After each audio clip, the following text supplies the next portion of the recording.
Hello बच्चों, welcome to the second lecture of the living world.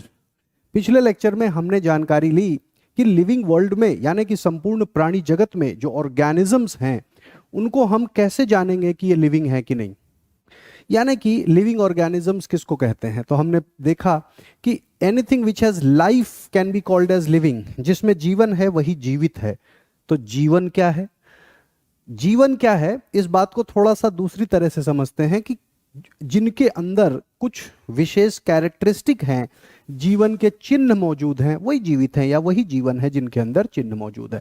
तो मैंने आपसे पिछले सेशन में चर्चा करी 3 कैरेक्टरिस्टिक, इंपॉर्टेंट कैरेक्टरिस्टिक। पहला ग्रोथ, जो लिविंग ऑर्गेनिजम्स का एक वन ऑफ द कैरेक्टरिस्टिक है, लेकिन डिफाइनिंग प्रॉपर्टी नहीं है या डिफाइनिंग कैरेक्टरिस्टिक नहीं है। कहने का मतलब है ग्रोथ है तो लिविंग है ऑर्गेनिज्म, इसमें कोई शक नहीं है, लेकिन सिर्फ एक ग्रोथ को दिखा करके हम ये डिफाइन नहीं कर सकते कि भाई लिविंग ऑर्गेनिज्म। यानी कि लिविंग ऑर्गेनिज्म की व्याख्या के लिए सिर्फ एक कंडीशन ग्रोथ काफी नहीं था। फिर हमने रिप्रोडक्शन के बारे में जानकारी ली और पाया कि रिप्रोडक्शन भी काफी नहीं था। रिप्रोडक्शन जरूरी नहीं है सब में होगा। फिर हमने चर्चा करी मेटाबॉलिज्म की। मेटाबॉलिज्म यानी कि केमिकल रिएक्शंस जो किसी भी लिविंग ऑर्गेनिज्म में, चाहे वो सिंगल सेल ही क्यों ना हो, उसमें भी मौजूद रहेगा। और मेटाबॉलिज्म 2 तरह का हो सकता है, एनाबॉलिज्म और कैटाबॉलिज्म, लेकिन रहेगा जरूर। विदाउट मेटाबॉलिज्म ऐसा कोई भी लिविंग ऑर्गेनिज्म नहीं है जो इस धरती में मौजूद है। Every living organism will have that metabolism with in them. ठीक है, मेटाबॉलिज्म को डिफाइनिंग प्रॉपर्टी माना गया। यानी कि अगर आप कह दें कि लिविंग ऑर्गेनिज्म में मेटाबॉलिज्म होता है या जिसमें भी मेटाबॉलिज्म होगा वो लिविंग है, तो ये बात तय हो जाती है, इसलिए उसको डिफाइनिंग प्रॉपर्टी कह सकते हैं।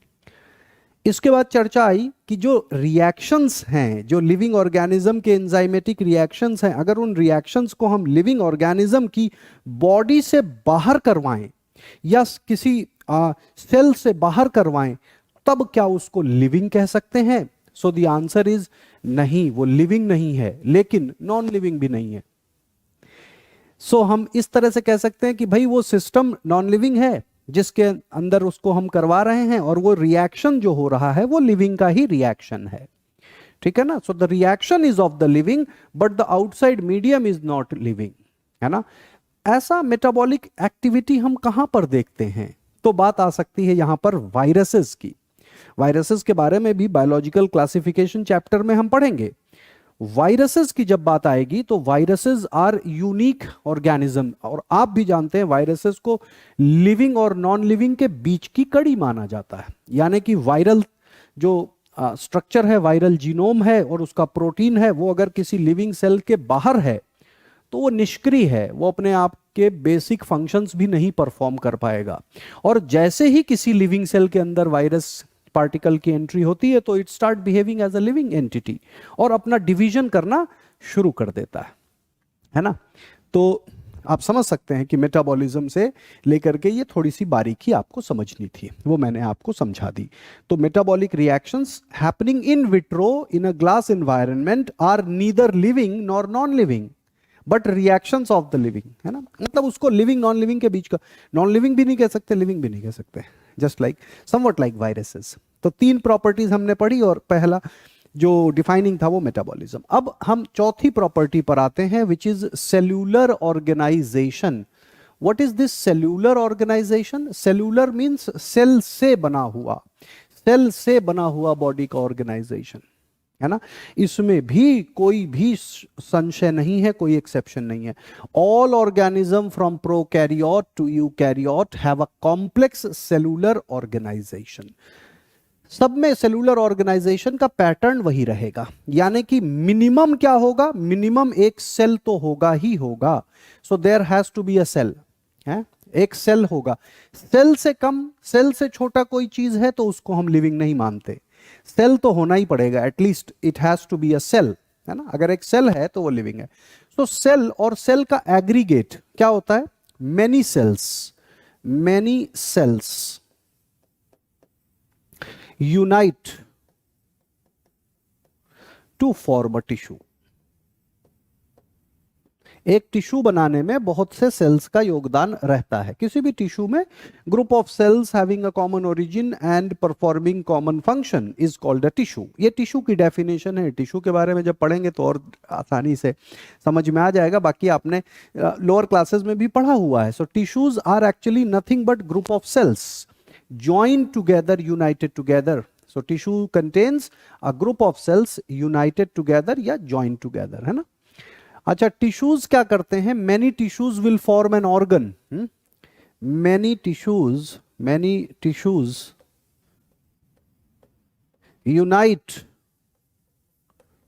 to form organ. अगर बहुत सारे टिश्यूज यूनाइट हो गए तो एक ऑर्गन की संरचना हो जाएगी, ठीक है। ऑर्गन जैसे कि किडनी हो गया, जैसे कि हार्ट हो गया, है ना। इसमें कई तरह के टिश्यूज मिलकर के बना दिया करते हैं, है ना। जैसे टिश्यूज में आ गया muscular tissue. Heart muscular tissue से बना हुआ है, लेकिन हार्ट के अंदर ब्लड की भी सप्लाई है, ब्लड का भी फ्लो होता है, ब्लड को पंप करने का ही तो काम करता है। So heart is made up of a muscle, cardiac muscle से बना हुआ है, और साथ में उसके अंदर ब्लड भी मौजूद है, which is a part of connective tissue. Fluid connective tissue कहा जाता है ब्लड का। तो अब हार्ट एज एन ऑर्गन के अंदर आप देखें कि एक से अधिक टिश्यूज यूनाइट हो रहे हैं, एक से अधिक टिश्यूज आपस में मिल रहे हैं, है ना। तो एडिपोज टिश्यू भी की भी प्रेजेंस हम देखेंगे, कुछ ना कुछ ब्लड के साथ कोलेस्ट्रॉल पोर्शन भी रहता है फूड पार्टिकल्स में। इसके साथ फैट की लेयर्स भी रहती हैं। समझ में आ रही है बात? तो फाइबर्स हैं, नर्व्स भी हैं, नर्वस टिश्यू भी वहां पर मौजूद है। हार्ट में अगर कोई दिक्कत होती है तो दर्द महसूस होता है। इस तरह से एक से अधिक टिश्यूज का वहां पर योगदान है। Same goes for the kidneys, same goes for the lungs, same goes for the liver.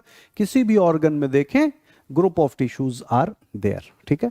अब कुछ ऑर्गन्स को अगर मिला दिया जाए सेम उसी तरह से, तो it gives rise to organ system. जैसे कौन कौन से ऑर्गन मिला सकते हैं भाई? Liver is the largest gland. Liver को एक ऑर्गन की भी संज्ञा दी जा सकती है ना। लिवर हो गया, लिवर के साथ पैनक्रियस हो गया, पैनक्रियस के साथ गॉल ब्लैडर हो गया। ये सब अलग अलग ऑर्गन्स हैं।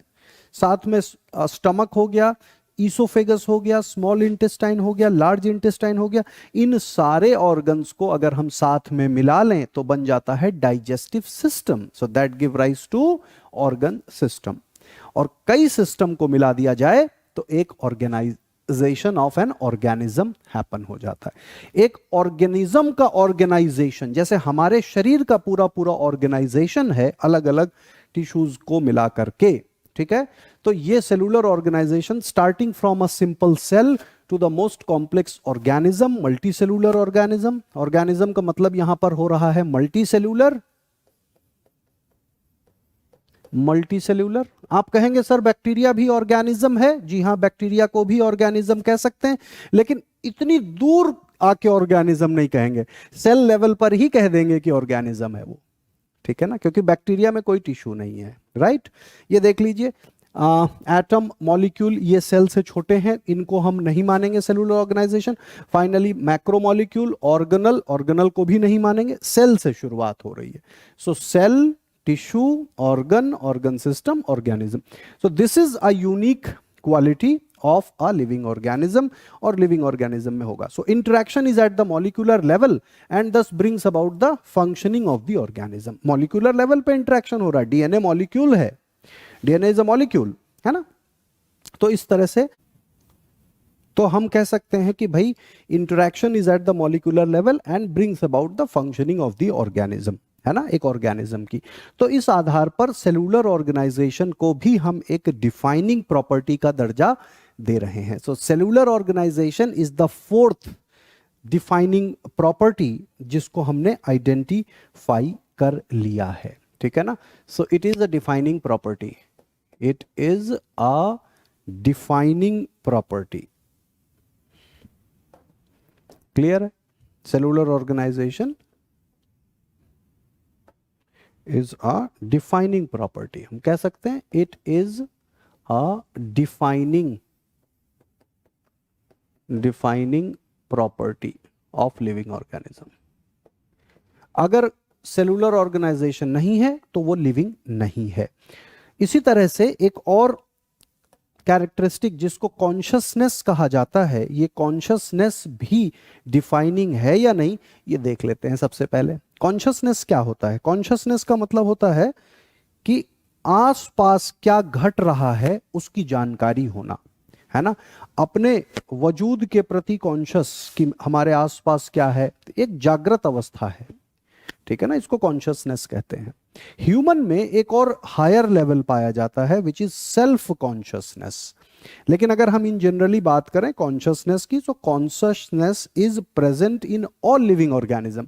सबको अपने आसपास जो भी कुछ हो रहा है उसके बारे में ज्ञान होता है, ठीक है। दे कैन फील, ऑर्गेनिज्म अपनी सराउंडिंग को सेंस कर पाते हैं, फील कर पाते हैं।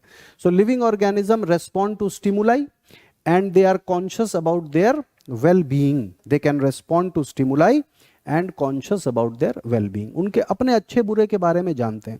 ये स्टिमुलाई क्या है? स्टिमुलाई का क्या मतलब होता है? Stimuli is any change in the external environment, है ना। बाहरी एनवायरनमेंट में कोई भी चेंज हो रहा है तो उसको हम क्या कहेंगे? स्टिमुलस या स्टिमुलाई कहते हैं। So organism respond to any physical, chemical और biological change in the environment. किसी प्लांट को इन्फेक्शन हो जाए, बैक्टीरियल इन्फेक्शन हो गया या वायरल इन्फेक्शन हो गया, तो प्लांट के सेल्स रेस्पॉन्ड करते हैं, उनका रूप चेंज हो जाएगा, उनका प्रारूप, आकार, प्रकार चेंज हो जाएगा, उनकी फिजियोलॉजी चेंज हो जाएगी, आपको कोई धब्बे या कोई लक्षण दिखाई देंगे। ऐसा नहीं है कि पत्थर के जैसे हैं, कोई फर्क नहीं है, कोई भी आ रहा जा रहा है? ऐसा तो नहीं है, चेंजेस होते हैं, राइट। जो नॉन लिविंग चीजें हैं उनमें बहुत ज्यादा चेंज नहीं दिखाई देते हैं। वो तो किसी एक्सटर्नल फॉर्म में हम चेंज करेंगे, किसी चीज को गर्म करके पिघला दिया तो चेंज हो गया, लेकिन ठंडा करने पर फिर पहले जैसे प्रारूप में आ जाएगा। लिविंग थिंग्स के साथ ऐसा नहीं है। लिविंग थिंग्स में जब एक बार चेंजेस आ जाते हैं तो हो सकता है वो सेम चेंजेस में वापस ना भी आ पाए, है ना। तो ये क्यों है? क्योंकि दे रेस्पॉन्ड टू डिफरेंट स्टिमुलस। कोई भी चेंज होता है, बैक्टीरिया को थोड़ा गर्मी ज्यादा दे दीजिए, मर जाएंगे, है ना, या ठंडा ज्यादा दे दीजिए, गर्मी ज्यादा दे दीजिए, तो वो अडाप्ट करने की कोशिश करते हैं, अपने आप को बचाने की कोशिश करते हैं। ये हर सेल का है। सो फॉर एग्जांपल कुछ एग्जांपल देख लेते हैं। Shoot of plants grow towards light. Plant की ग्रोथ लाइट की तरफ हो रही, देखिए खिड़की खुली है, पेड़ उधर ही जा रहा है। पॉलन ट्यूब की growth towards the ovule due to chemical released by the ovule. तो केमिकल्स के प्रति अपना जो है रेस्पॉन्स शो करना, फिजिकल फैक्टर्स, मॉइस्चर, टेम्परेचर, इनके लिए अपना कुछ जो भी चेतना है वो शो करना, शेयर करना, इसको क्या कहते हैं? इसको स्टिमुलस कहते हैं। और यही stimulus is the source of that consciousness. Stimulus, बाहर कोई चेंज हुआ, हमें पता चला, वही कॉन्शियसनेस है।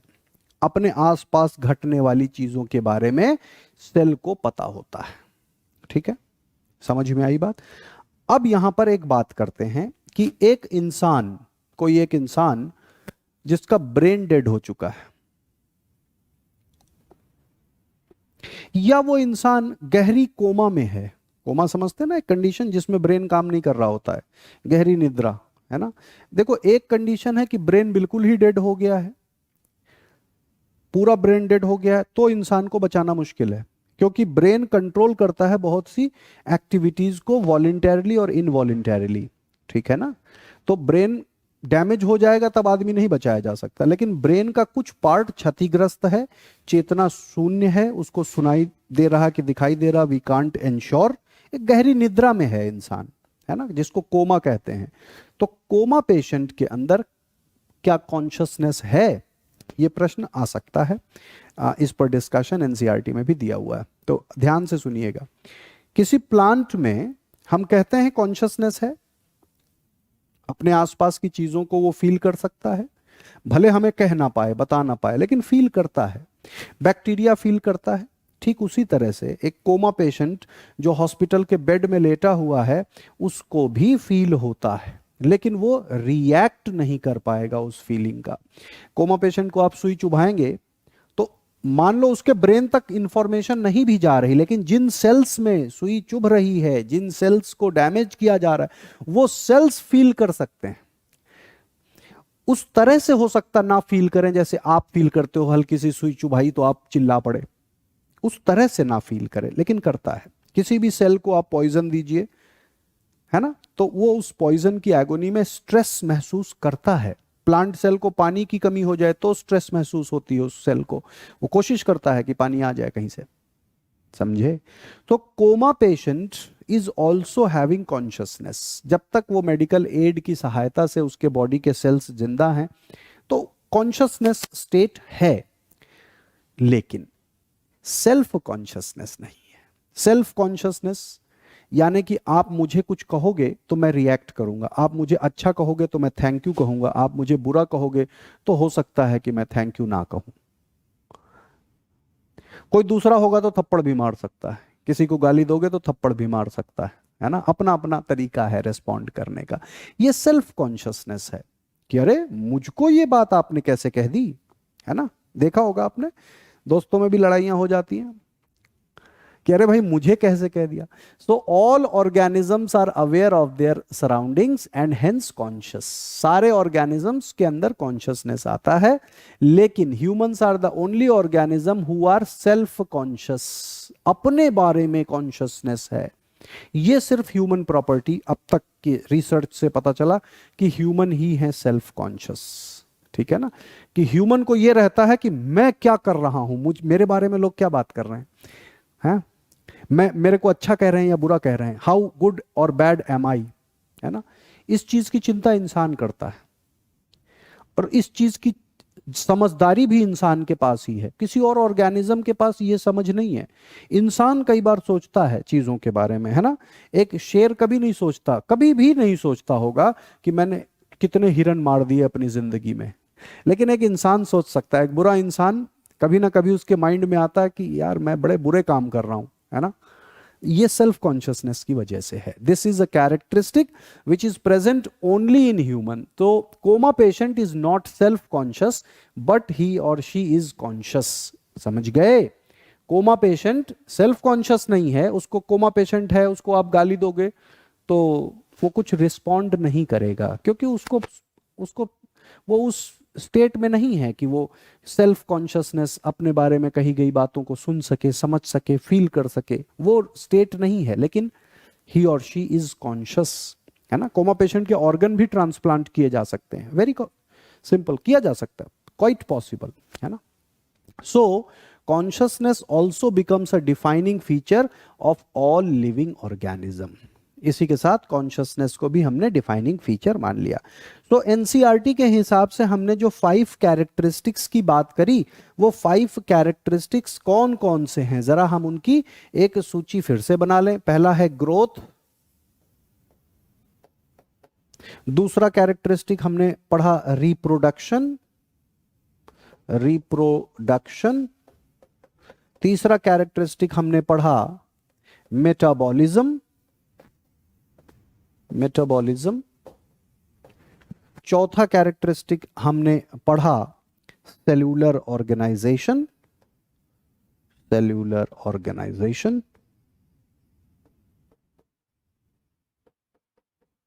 और पांचवा कैरेक्टरिस्टिक हमने पढ़ा कॉन्शियसनेस।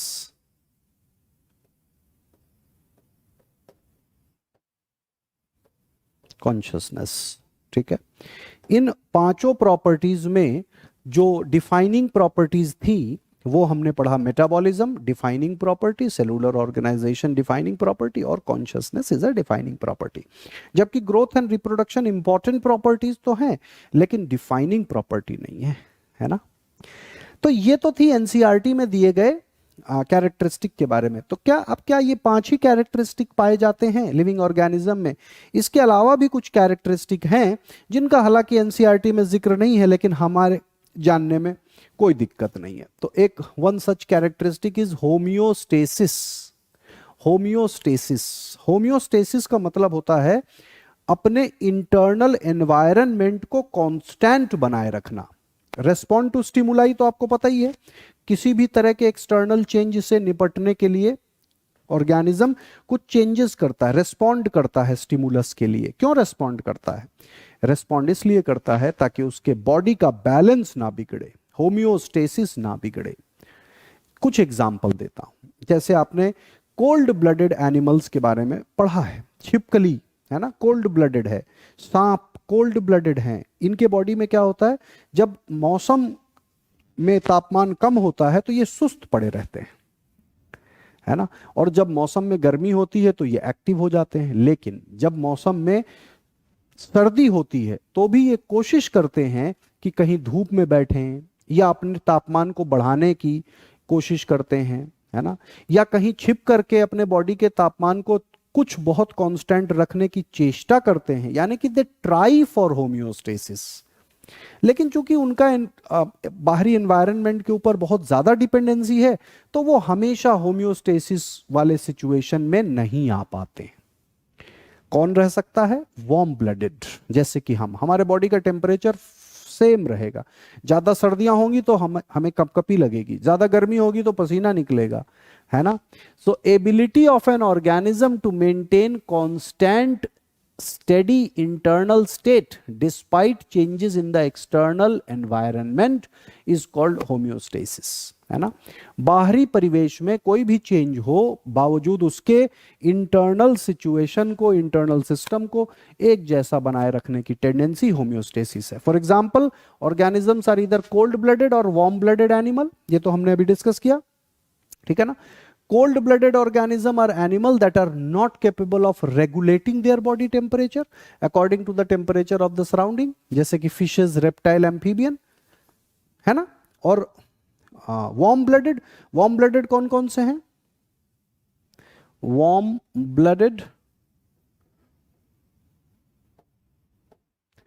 blooded में आते हैं birds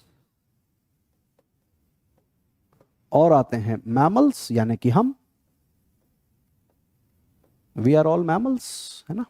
गाय, भैंस, बकरी, कुत्ता सब मैमल्स हैं। तो बर्ड और मैमल्स वार्म ब्लडेड हैं, यानी कि हम अपने तापमान को रेगुलेट कर सकते हैं, लेकिन बाकी जीव नहीं कर सकते। इसके बारे में डिटेल डिस्कशन इकोलॉजी सेक्शन में एक बार करेंगे। क्लास 12 का जो लास्ट यूनिट है वहां पर हम पोइकिलोथर्मल और होम्योथर्मल ऑर्गेनिज्म के बारे में भी पढ़ेंगे, है ना। कोल्ड ब्लडेड, वार्म ब्लडेड, है ना, स्टेनोथर्मल, स्टेनोहेलाइन, इन इस तरह के बातों के बारे में, है ना, हम जानकारी लेंगे। समझ गए? तो ये है।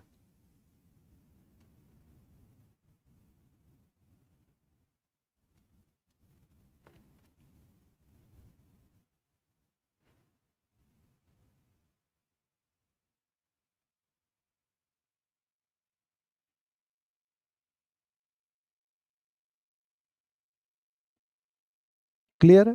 यहां तक समझ में आ गई बात आप सभी को, है ना। तो ये हो गया होम्योस्टेसिस, है ना। So warm blooded organism maintain क्या करते हैं? Constant body temperature through physiological processes, birds और mammals. So thus homeostasis is a feature exhibited by living organisms only. Living organism ही ये कोशिश कर सकते हैं, भाई किसी चट्टान को, मिट्टी को, पानी को कोई फर्क नहीं पड़ता उसका तापमान कम है या ज्यादा है ना, लेकिन लिविंग ऑर्गेनिजम्स को पड़ता है। अब क्वेश्चन ये है कि वार्म ब्लडेड ही क्यों मेंटेन कर पाते हैं? क्यों? क्योंकि कोशिश कोल्ड ब्लडेड में भी थी, उसी की वजह से वार्म ब्लडेड आते आते जो कि हाईली इवॉल्व्ड हैं उनमें ये चेंजेस देखने को मिल रहे हैं। तो जो इवॉल्व्ड होगा उसी में ये परिवर्तन देखने को मिलेंगे, जो इवॉल्व्ड नहीं है वो ट्राई तो कर रहा है। सो होम्योस्टेसिस भी लिविंग ऑर्गेनिज्म। तो अब प्रश्न है कि क्या होम्योस्टेसिस डिफाइनिंग प्रॉपर्टी है? जी हाँ, बिल्कुल डिफाइनिंग प्रॉपर्टी है। कोशिश तो हर ऑर्गेनिज्म करता है कि एक नॉर्मल ऑप्टिमम कंडीशन में रहे। एवरी ऑर्गेनिज्म ट्राइज दैट, है ना।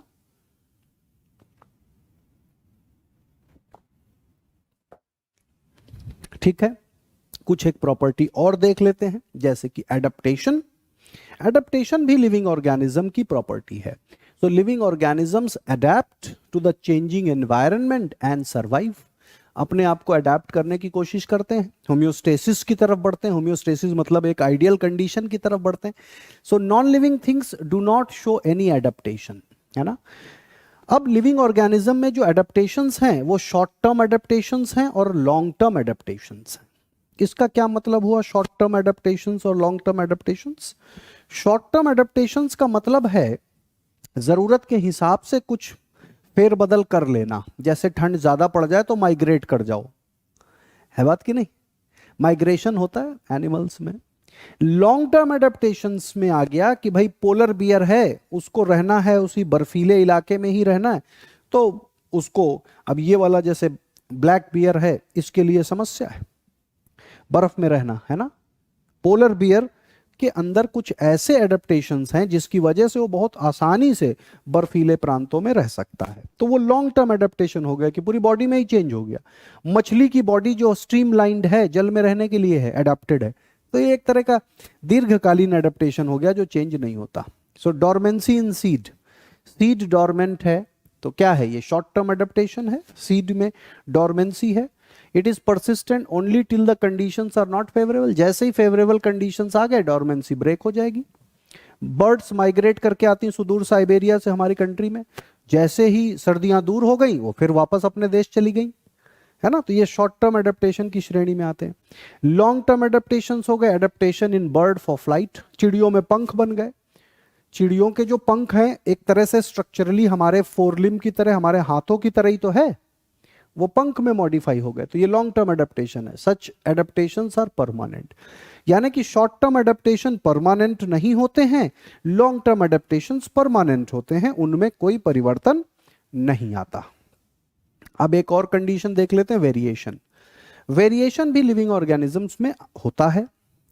आपने लोअर क्लासेस में पढ़ा हुआ है कि एसेक्सुअल रिप्रोडक्शन में कोई वेरिएशन नहीं होता और सेक्सुअल रिप्रोडक्शन में वेरिएशन होता है। ये बात पार्टली सही है, क्योंकि जो एसेक्सुअली डिवाइडिंग ऑर्गेनिजम्स हैं, जैसे कि मान लीजिए बैक्टीरिया भी है, तो उनमें भी वेरिएशंस होते हैं, but rate of variations are very slow, बहुत स्लो रेट में वेरिएशन होता है। फर्क बस इतना है, वेरिएशंस आर वेरी स्लो, समझे? या बहुत कम वेरिएशन दिखाई देता। देखो एक बड़े कॉन्सेप्चुअल बात है, ध्यान दीजिएगा कि बैक्टीरिया धरती पर सबसे पहले आया। अगर बैक्टीरिया में वेरिएशंस ना होते, कभी भी ना होते, बिल्कुल भी ना होते, जीरो, एकदम जीरो, 0.0000% होता ही नहीं वेरिएशन, तो धरती में बैक्टीरिया ही रहता और कोई आता ही नहीं। तो ये जो चेंजेस आए, ये बैक्टीरिया के अंदर भी वेरिएशंस हुए हैं। कैसे हुए हैं? तो कुछ एक एग्जांपल आपको मैं देता हूं। मान लीजिए there is a bacterial colony, एक कहीं पर एक बैक्टीरिया की कॉलोनी रह रही है और 1 लाख बैक्टीरिया हैं वहां पर। अचानक तापमान बढ़ जाता है, गर्मी बढ़ जाती है, ग्लोबल वार्मिंग हो गई या कुछ हुआ, तो उन 1 लाख बैक्टीरिया में से सारे बैक्टीरिया तो लगभग एक जैसे टेम्परेचर को रेसिस्ट करते हैं, सारे ही मर गए। लेकिन कुछ केमिकल परिवर्तन, बहुत माइन्यूट परिवर्तन की वजह से, जो समझ में भी ना आए, दिखाई भी ना दे, कुछ बैक्टीरिया बच गए उनमें से। अब आगे की जो जनरेशन्स होगी उन्हीं बैक्टीरिया की होगी ना। फर्दर फिर कभी तापमान बढ़ा, थोड़ा बहुत फ्लक्चुएशन हुआ, उसमें से भी सारे मर गए, कुछ एक बैक्टीरिया बच गए। ये जो कुछ बच जाते हैं, ये क्यों बच जाते हैं? ये बच जाते हैं क्योंकि उनके अंदर स्लाइट वेरिएशन है, और फिर जब जो बच गया वही आगे कंटिन्यू करेगा, तो वो वेरिएशन आगे कंटिन्यू होता है। कुछ कुछ आइडिया लग गया होगा, है ना? बाकी मैं जब इवोल्यूशन टॉपिक पढ़ाता हूं तो एक मछली की कहानी भी आप लोगों को कई बार बताता हूं, वो तभी बताऊंगा। Stories are very important and integral part of your learning. चीजों को ध्यान में रखना आसान होता है, ठीक है? वो इवोल्यूशन से रिलेटेड टॉपिक है, तो वो स्टोरी बाद में बताऊंगा मैं आपको, लेकिन बताऊंगा जरूर, क्योंकि उससे आप रिलेट कर पाएंगे कि इवोल्यूशन किस तरह से होता है। इवोल्यूशन टॉपिक क्लास 12th का इवोल्यूशन टॉपिक अपने आप में बड़ा यूनिक कॉन्सेप्ट है। Charles Darwin father of evolution कहे जाते हैं, वहां पर चर्चा करेंगे। So living organism show genetic variation and evolve with time and hence have better chances of survival. तो वेरिएशन से क्या फायदा होता है? वेरिएशन से सर्वाइवल के चांसेस बढ़ते हैं।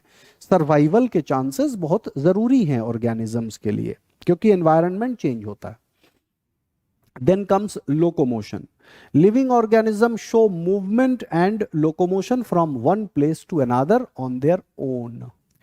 अब लोकोमोशन तो एक स्ट्रिक्ट टर्म में हो गया कि भाई कंप्लीट बॉडी मूवमेंट, जैसे मैं यहां पर खड़ा हूं और मैं चल करके यहां से यहां आ गया, सो दिस इज लोकोमोशन। लेकिन मैं यहां पर खड़ा हूं और मैं अपना हाथ हिला रहा हूं, आपसे हाय कर रहा हूं, सो this is movement of my hand but not locomotion of my body. तो प्लांट में मूवमेंट होता है, लोकोमोशन नहीं होता, लोकोमोशन एनिमल्स में होता है। तो हम मूवमेंट और लोकोमोशन को अगर साथ में लें तो ये एक ज्यादा बेटर कंडीशन माना जा सकता है। तो यहां पर हम लिख लेते हैं movement and locomotion, movement and. अब आप सोचेंगे कि चलो सर ठीक है, प्लांट में मूवमेंट है, एनिमल्स में लोकोमोशन और मूवमेंट दोनों है, तो बैक्टीरिया में तो क्या कुछ भी नहीं होगा? एक सेल के अंदर भी जो उसका प्लाज्मा मेम्ब्रेन होता है उसमें भी जो प्रोटीन्स चैनल्स होते हैं वो भी मूव करते हैं, जो प्रोटोप्लाज्म है वो भी मूव करता है, उसके अंदर के ऑर्गेनल्स में भी मूवमेंट देखने को मिलता है, प्रोटोप्लाज्मिक स्ट्रीमिंग जिसको कहते हैं। लेकिन प्रोटोप्लाज्मिक स्ट्रीमिंग तो यूकैरियोट्स का फीचर है ना? तो क्या मूवमेंट बैक्टीरिया या प्रोकैरियोट या आर्के बैक्टीरिया में बिल्कुल भी नहीं है? देखिए बैक्टीरिया में फ्लैजेला होता है, उसका मूवमेंट करा सकता है बैक्टीरिया, तो मूवमेंट वहां पर भी है। इसके अलावा और एक बेसिक बात बता दूं, बैक्टीरिया के सेल के अंदर बाहर से सब्सटेंसेस का एब्जॉर्प्शन होता है कि नहीं होता, फूड सब्सटेंस का, और अंदर से एक्सक्रेटरी मटेरियल का बाहर की तरफ एक्सपल्शन होता कि नहीं होता, वो भी तो मूवमेंट है। So movement and locomotion is also a property shown by living organisms only.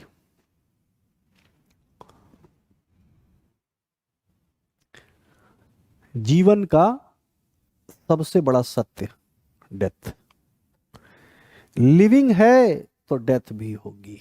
So death is also a defining property of living organism. जो आया है वो जाएगा, राजा रंक फकीर, है ना? सबको जाना है, सबकी टिकट कटेगी टाइम पर कटेगी भाई, सबकी अपनी अपनी टाइमिंग है।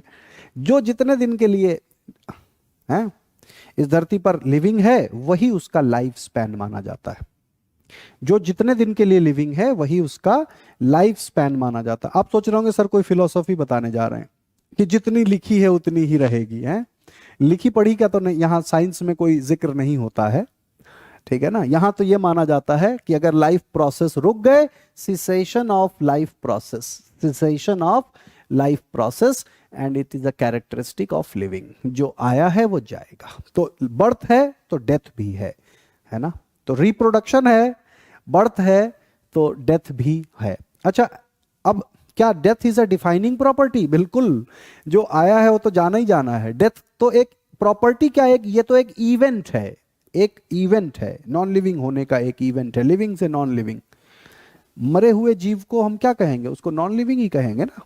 सो death is one such important property. So living organisms after certain years show slow down of the cell and tissue and organ functioning and thus it leads to their death. तो ये death के लिए important है। In plant it is defined as senescence, plant में senescence कहते हैं, animals में death कहते हैं। प्लांट की भी डेथ धीरे धीरे प्रोग्रेसिव, है ना, वे में होती रहती है। तो बच्चों ये थे हमारे कैरेक्टरिस्टिक्स, जो लिविंग ऑर्गेनिजम्स के कैरेक्टरिस्टिक हैं, और हमने सारे के सारे डिस्कस कर लिए, जो आपके एनसीईआरटी में दिया हुआ है, जो वैसे भी दिया हुआ। क्यों? क्योंकि ये फर्स्ट यूनिट है और यहां से आपको एक आइडिया डेवलप होना शुरू हो गया कि बायोलॉजी किन चीजों के ऊपर डिस्कशन करती है। तो लिविंग ऑर्गेनिज्म और लाइफ की प्रॉपर्टी को हमने आज के इस लेक्चर में समझ लिया है। अब अगले लेक्चर में हम समझेंगे विभिन्न प्रकार के जीव जो धरती पर मौजूद हैं, कितने हैं और उनके बारे में जानकारी कैसे ली जा सकती है। सारे के सारे ऑर्गेनिजम्स को हम एक साथ स्टडी नहीं कर सकते, है ना? तो यानी कि हम चर्चा करेंगे अब बायोडाइवर्सिटी के बारे में और टैक्सोनॉमी के बारे में। टैक्सोनॉमी एक ऐसी विद्या जिससे ये बड़ा आसान हो गया लिविंग ऑर्गेनिजम्स के बारे में जानकारी, उनका नामकरण करना, और टैक्सोनॉमिक एड्स के बारे में पढ़ेंगे, जो टूल्स हेल्प करेंगे टैक्सोनॉमी को ऑर्गेनिजम्स के आइडेंटिफिकेशन में, उनके नॉमेनक्लेचर में, उनके कैरेक्टराइजेशन में, इनके बारे में अब हम अगले लेक्चर में चर्चा करेंगे। तो आज के लिए इतना ही। See you all again in the next lecture soon. Take care. Bye bye.